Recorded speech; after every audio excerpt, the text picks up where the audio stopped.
CM Revanth Reddy Delhi పర్యటన రద్దయింది. AICC ప్రధాన కార్యదర్శి కేసీ వేణుగోపాల్ ఢిల్లీలో అందుబాటులో లేకపోవడంతో సీఎంతో సహా మంత్రులు తమ పర్యటన రద్దు చేసుకున్నారు. ఎవరూ ఢిల్లీకి రావద్దని హైకమాండ్ ఆదేశించడంతో పర్యటన రద్దు చేసుకున్నారు. ఫోన్ ద్వారా సమాచారం ఇస్తామని అధిష్టానం స్పష్టం చేసింది.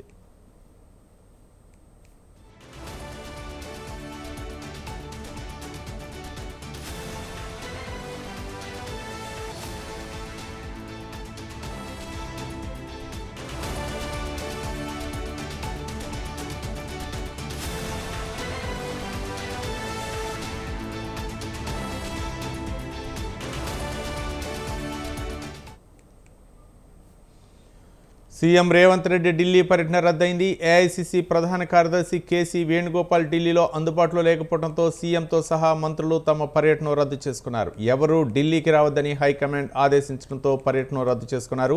ఫోన్ ద్వారా సమాచారం ఇస్తామని అధిష్టానం స్పష్టం చేసింది.